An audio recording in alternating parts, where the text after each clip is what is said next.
O Senhor esteja convosco.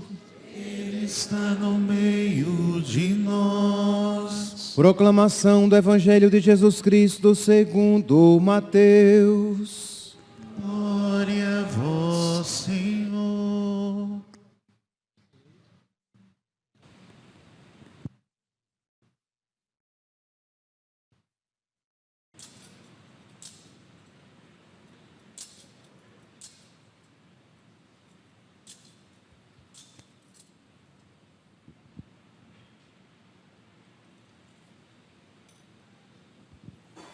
Naquele tempo, Jesus contou outra parábola à multidão. O reino dos céus é como um homem que semeou boa semente no seu campo.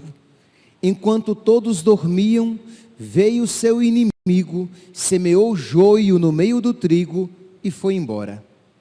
Quando o trigo cresceu e as espigas começaram a se formar, apareceu também o joio.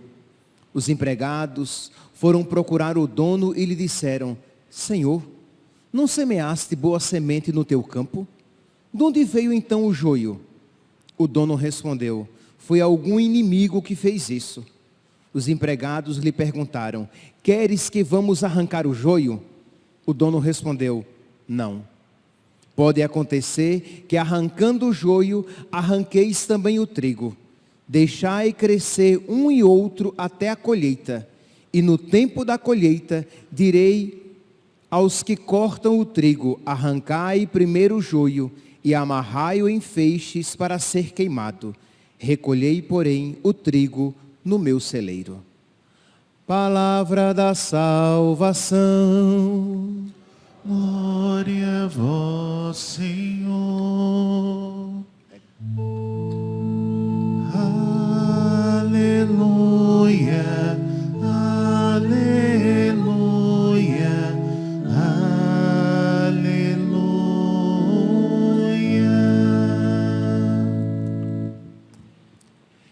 Caríssimos irmãos e irmãs, Deus conhece o fim da história. Nós vemos o agora, nós mal enxergamos um palmo à frente do nosso nariz, mas Deus conhece toda a história, o fim da história, tudo o que acontecerá até o final dos tempos. E isso deve infundir no nosso coração esperança e confiança. Existe uma pergunta que acompanha a humanidade desde o início. Por que Deus, sendo todo-poderoso e bom, Deus permite o mal? Por que Deus, que é todo-poderoso e bom, Ele permite que coisas não boas, coisas más aconteçam? E é exatamente a respeito disso que o Evangelho de hoje trata, quando mostra que o semeador semeou uma boa semente no campo, no mundo, mas apareceu também o joio, além do trigo. E diante daquele acontecimento, os servos perguntam: queres que nós arranquemos também o joio? Arranquemos antes o joio e deixemos crescer apenas o trigo? E o semeador diz: não, Deixa que os dois cresçam, porque pode ser que ao arrancar o joio, arranqueis também o trigo. Então Deus permite que o joio não semeado por ele cresça juntamente com o trigo até o fim, até o dia do juízo. E meus irmãos, essa realidade nos questiona a todos, nos incomoda. No século XVIII, em 1755, houve um grande terremoto em Lisboa, a mais carola das capitais europeias. Era assim que Lisboa era chamada. Era muito carola, era muito cristã, era muito católica. Criticavam as outras capitais europeias. E acontece um terremoto que mata dezenas de milhares de pessoas. Era 1º de novembro, dia de Todos os Santos, as igrejas lotadas, dia santo de guarda, as igrejas lotadas, aquelas igrejas de pedra. Se estivessem em suas casas, muitas casas pequenas, simples, o dano seria menor. Mas era um dia santo. As pessoas estavam nas igrejas rezando, e as igrejas caíram e mataram dezenas de milhares de pessoas. E Voltaire, um filósofo francês, iluminista, anticlerical, começa a discursar em Paris: se Deus é bom, por que permitiu que aquele terremoto acontecesse e tanta gente morresse? Se Deus é todo poderoso, por que não impediu que aquele terremoto acontecesse? Se Deus é onisciente, por que pelo menos não avisou para que as pessoas se precavessem? Meus irmãos, diante desta realidade do mal no mundo, nós precisamos olhar para Jesus crucificado e dizer: Senhor, eu não duvido do teu amor. Nem sempre, meus santos, compreenderemos os caminhos de Deus, mas iremos olhar para Jesus crucificado e dizer: não há maior amor do que dar a vida pelos seus amigos. Ele deu a vida por nós. Ele fez o mais, de modo que nós não vamos. Ele fez a maior coisa, Ele deu o seu Filho para a nossa salvação. Então nós não podemos duvidar de Deus, mesmo que nós não compreendamos sempre o agir de Deus na história. Por que Deus permite essas coisas? Diante da guerra, da injustiça, da doença, das calamidades naturais, nós muitas vezes não temos uma resposta fácil, mas nós temos o amor de Jesus Cristo crucificado, que nos impede de questionar Deus. Poderíamos, diante de tais situações que nos incomodam: por que, Senhor? Porque algumas pessoas nascem belas e outras feias.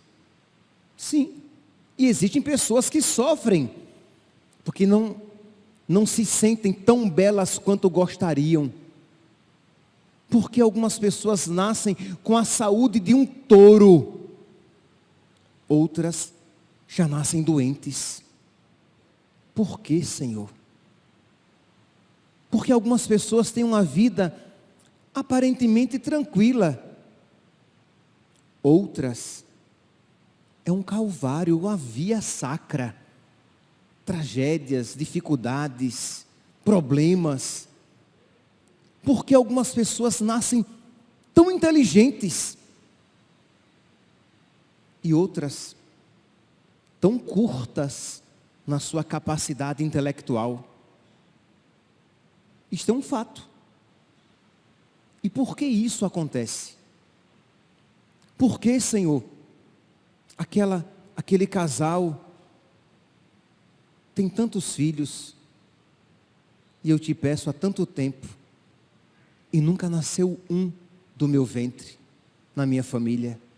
Eu poderia aqui elencar vários motivos de dor, de pesar, que as pessoas carregam, que vocês carregam, que nós carregamos.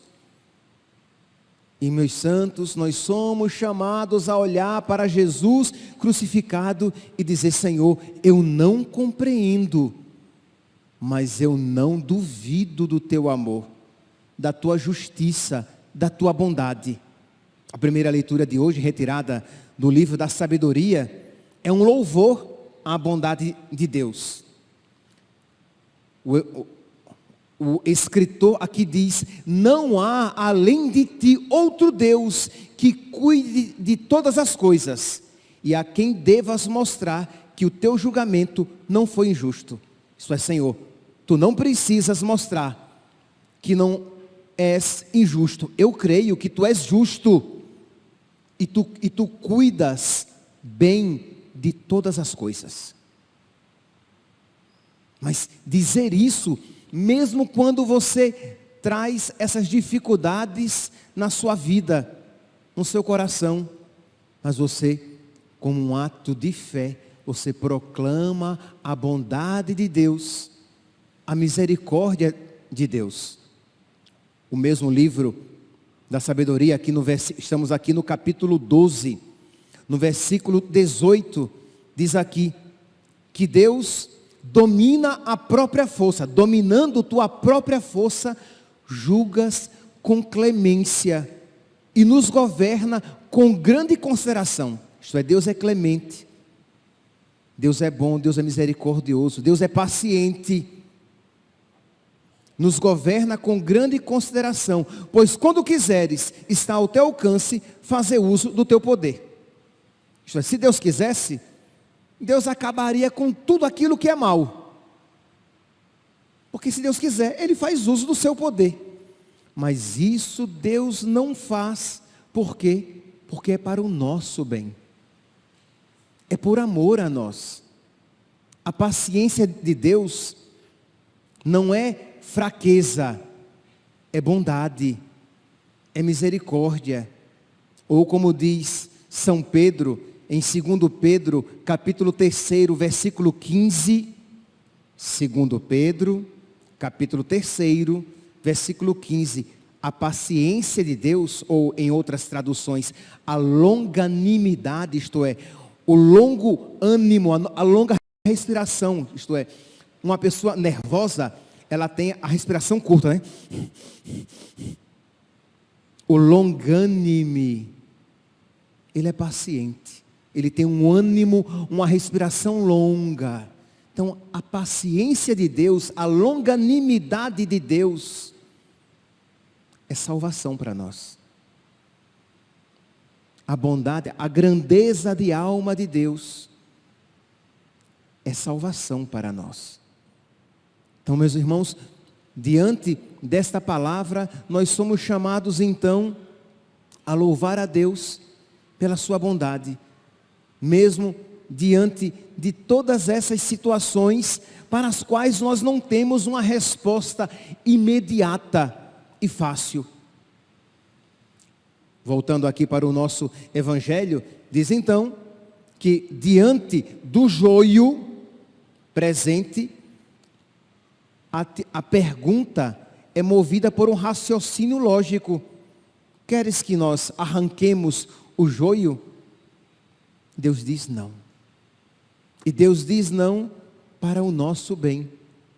Deus diz não, meus santos, por quê? Porque aqui, na situação concreta, como no início, o joio é muito parecido com o trigo, você vai acabar se atrapalhando e arrancando o trigo também. Depois que eles crescem, o joio é bem diferente do trigo.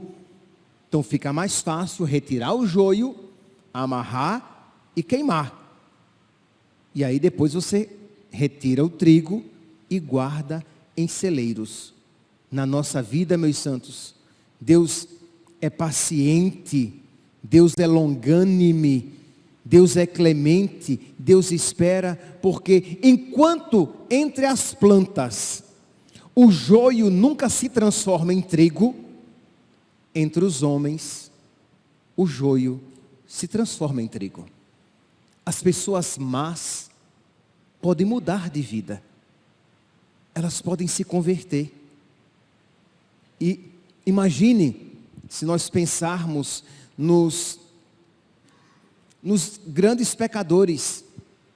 Se nós pensássemos, por exemplo, naquele pecador pelo qual Santa Teresinha rezou e que se converte no último momento da sua vida antes da morte.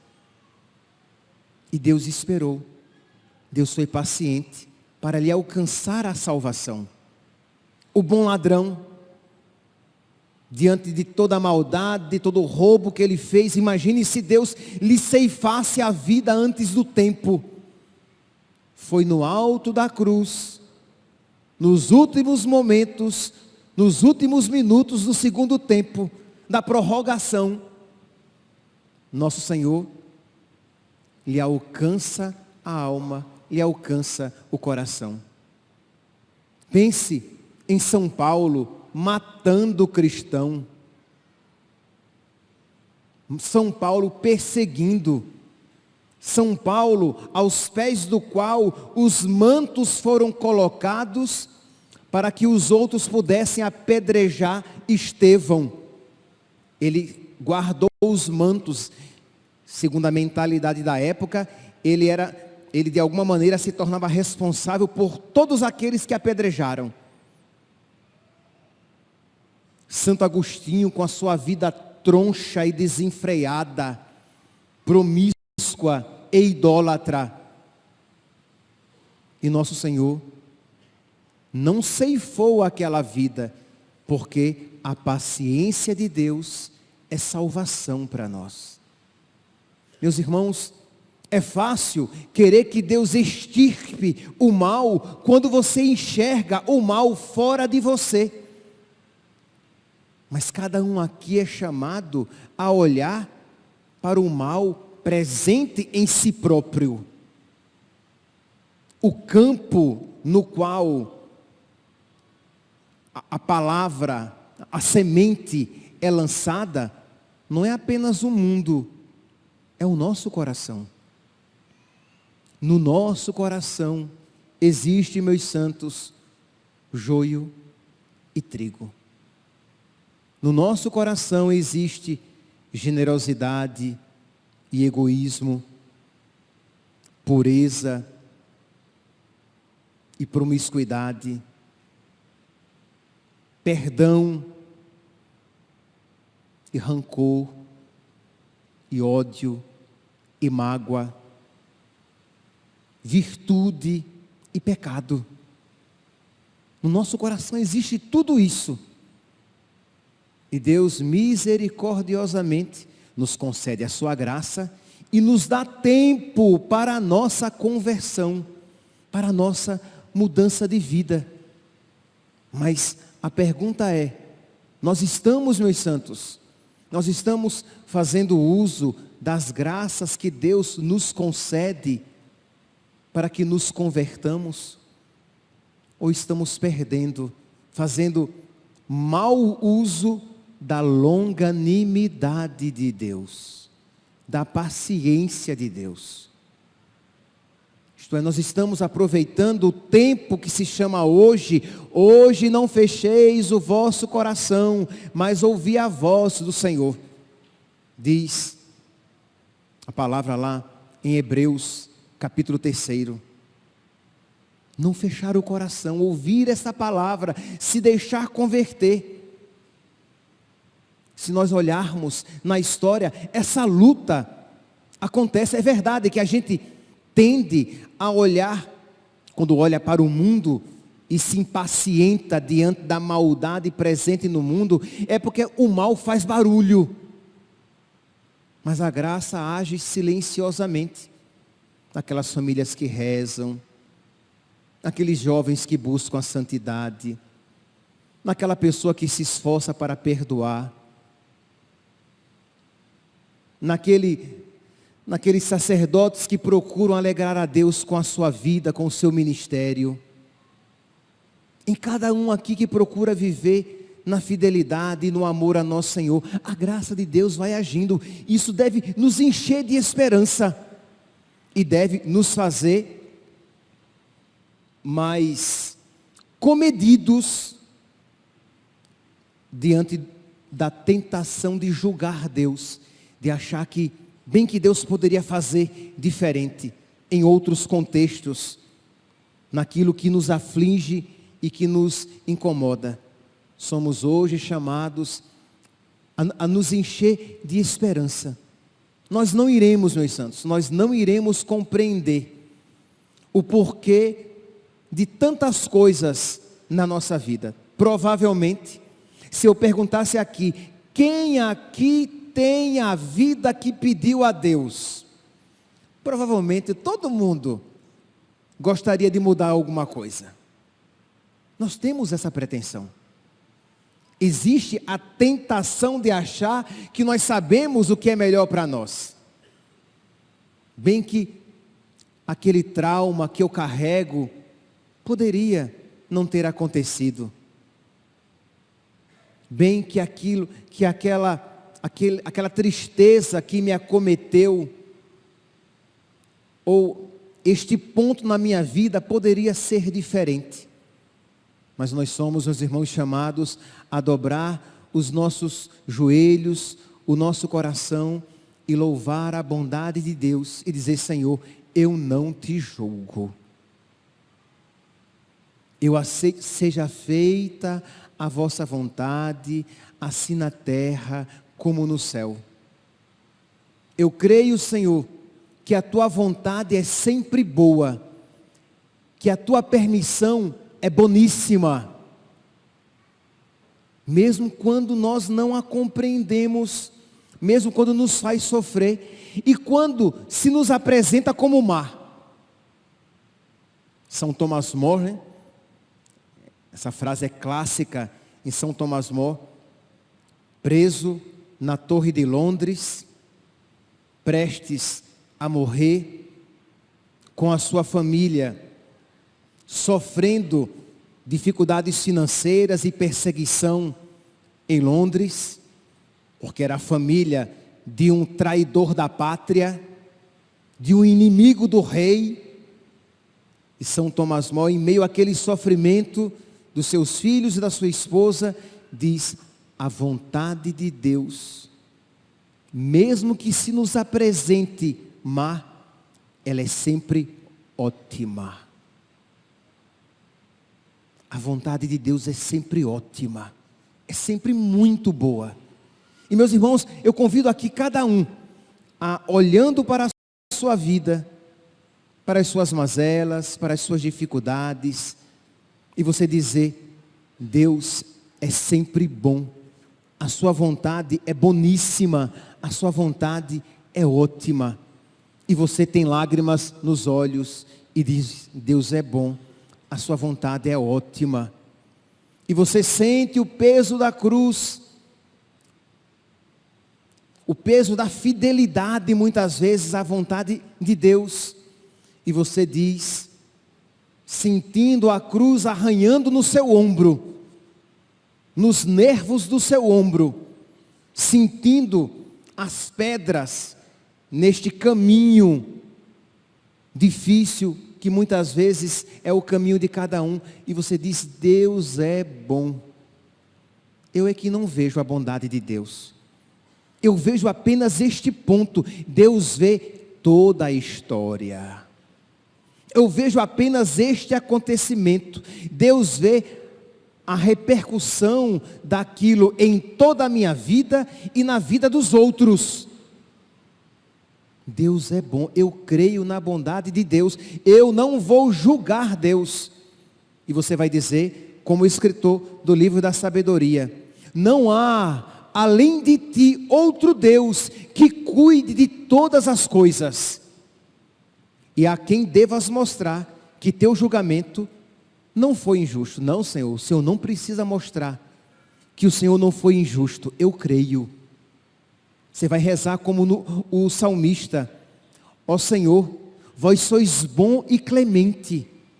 Deus é bom, mesmo quando permite aquelas dificuldades na minha vida, mesmo quando eu vejo o joio na história, inclusive até mesmo entre os homens e mulheres da igreja. Isto é, Deus permite tudo isso, porque Deus pode tirar um bem maior. Hoje então, meus santos, olhando para fora, para o mundo, mas olhando para dentro, para o seu próprio coração, e vendo, infelizmente, joio e trigo. O que você está fazendo? Acólitos, ministros, leitores e leitorinhas, ministério de música, povo de Deus, o que você está fazendo para aproveitar a paciência de Deus, o tempo que Deus lhe concede? Quem garante, meu santo, que você terá amanhã? É presunção de achar que amanhã, segunda-feira, eu vou me acordar. Quem garante? Na carta aos Hebreus, capítulo 3, versículo 13, diz assim: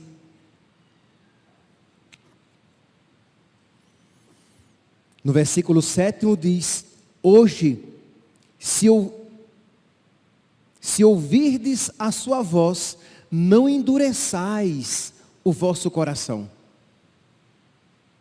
Isto é, o tempo que lhe é oferecido, a graça que lhe é oferecida. Não pense você: ah não, a paciência de Deus estará sempre comigo e eu terei uma vida longa. Então lá no fim da minha vida eu me converto. Amanhã eu me converto. Depois que eu desfrutar deste pecado, eu me converto. Vou aproveitar um pouco mais dessa infidelidade e aí eu me converto. Aí eu arranco o joio do meu coração e deixo somente o trigo. Hoje, meus santos, quem garante que você estará vivo? Quem garante que o seu coração estará dócil para ouvir esta palavra e se deixar converter? Quem aqui? É triste isso. Os mais vividos podem ter experimentado.